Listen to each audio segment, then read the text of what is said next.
প্রায় 1 সপ্তাহ পর অফিস যাচ্ছি। শরীরটা ভীষণই খারাপ ছিল। এখন একটু ভালো আছে। রাস্তা দিয়ে যেতে গিয়ে এদের চোখ পড়ল, তাই এদেরকে বাড়িতে নিয়ে যাচ্ছি।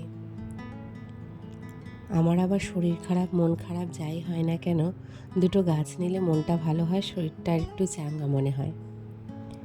বাড়িতে গিয়ে দেখি ঘরবাড়ির যা অবস্থা, সকালবেলা সব করে রেখে যাওয়ার পরও বাড়িতে এসে যখন এরকম অবস্থা দেখি, সত্যি কথা বলতেই মাথায় আগুন উঠে যায়।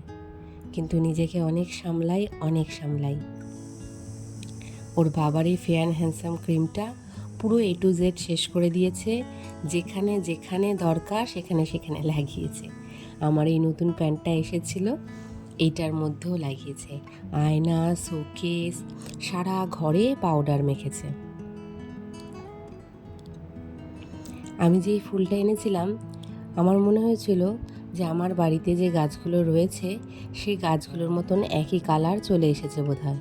কিন্তু যখন প্রত্যেকটা ফুলের সাথে মিলিয়ে দেখলাম না, রং চুজ করতে আমি ভুল করিনি এবং এটা কোনো রঙের সঙ্গেই এর মিল নেই। আজকে অনেক দিন পর বেশ ঝলমলে রোদ্দুর উঠেছিল। কালকের দিনটাও বেশ রোদ ছিল, বৃষ্টি এক ফোঁটাও হয়নি। আজকেও তাই। আর তার জন্য গাছগুলো দেখো দুদিনের রোদ্দুরে কেমন মূর্ছা গিয়েছে। বর্ষায় কিন্তু জঙ্গল হলেও গাছগুলো কিন্তু প্রাণবন্ত ঝলমলে থাকে। আর রোদ্দুর উঠলে এদেরকে আমার আলাদা করে জল দিতে হয়। আর এই কুল গাছটা দেখো কিরম ঝিমিয়ে পড়েছে। চলো একটু গাছে জল দিয়ে দিই। টাটা।